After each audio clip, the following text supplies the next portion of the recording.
లక్షలు ఇచ్చింది. ఇప్పుడు ఆ పథకం మొత్తానికి కేంద్ర ప్రభుత్వం డ్రాప్ చేశారు కాబట్టి పోయింది. ఇది కాకుండా బీసీలకి 50 సంవత్సరాలు దాటిన వాళ్ళకి 4,000 ఇస్తానని చెప్తా ఉన్నావు. నువ్వు చెప్పే మాటలు ఎవరైనా ప్రజలు నమ్ముతారని అనుకుంటున్నారా? దీనికన్నా గొప్పగా జగనన్న రాబోయే రోజుల్లో ఇంకా చేస్తారు, మాకు పూర్తి నమ్మకం ఉంది.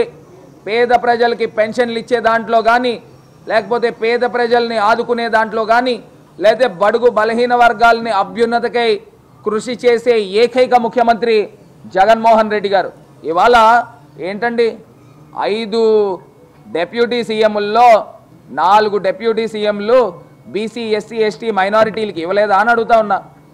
జగనన్న అర్ధ సింహాసనాన్ని తీసుకొచ్చి మా బీసీలకి ఇచ్చాడే, మరి ఇంక జగనన్న కాకపోతే ఇంకెవరు కావాలండి?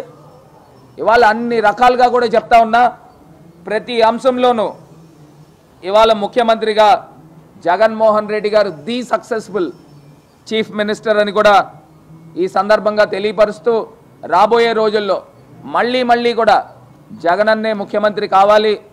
ఆంధ్ర రాష్ట్రంలో ఉన్న బడుగు బలహీన వర్గాలు మేము బ్యాక్ బోన్ క్లాస్గా ఇవాళ ఆంధ్రప్రదేశ్ రాష్ట్రానికి ప్రభుత్వానికి ఉండాలి అని కూడా మనస్ఫూర్తిగా కోరుకుంటూ, ప్రజలు ఎవ్వరు కూడా అమాయకులు కాదండి.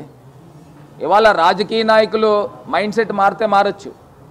10 మంది ఒక రకంగా అనుకుంటే రాజకీయ నాయకులు కూడా 10 మంది ఆ గవర్నమెంట్ బాగాలేదన్నమాట, వీళ్ళు బాగున్నారన్నమాట అనుకోవచ్చు. కానీ ప్రజలు ఇవాళ లబ్ధి పొందారు. జగనన్నని చూశారు, కిరణ్ కుమార్ రెడ్డిని చూశారు, చంద్రబాబు నాయుడు గారిని చూశారు, రోసయ్య గారిని చూశారు, ఇంకా ఎంతోమంది ముఖ్యమంత్రిని చూశారు, రాజశేఖర్ రెడ్డి గారిని కూడా చూశారు. జగనన్న ఇచ్చిన సంక్షేమ పరిపాలన ఇప్పటిదాకా దేశంలో ఏ ముఖ్యమంత్రి కూడా ఇలా. ఇవాళ గతంలో మనం చూసేవాళ్ళం, పేపర్ తీస్తే కాల్మనీ కేసులు చూసేవాళ్ళం, పేపర్ తీస్తే రైతు ఆత్మహత్య ఫోటోలు చూసేవాళ్ళం.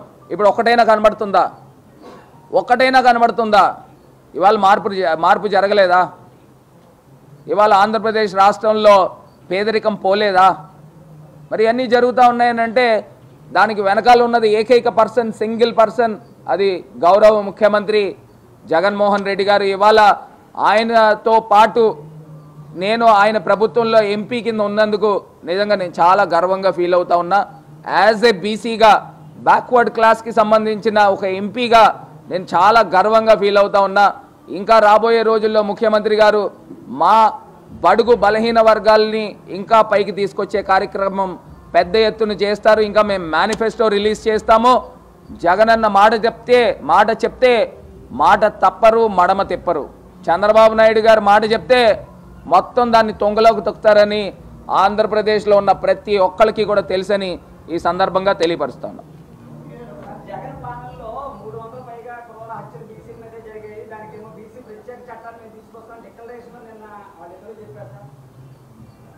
అంటే దానికి ఒక లెక్కాపత్రం లేదండి.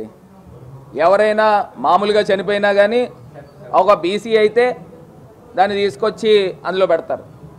నేను చెప్తున్నా, క్రైమ్ రేట్ గతానికి ఇప్పటికీ మనం చూస్తే చాలా తగ్గింది.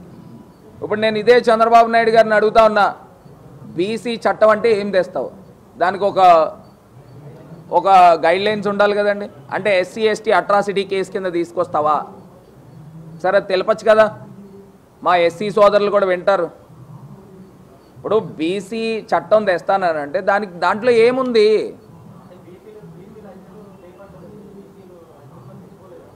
కాదు నేను చెప్తున్నా, ఇప్పుడు ప్రభుత్వం అట్లా కాదండి.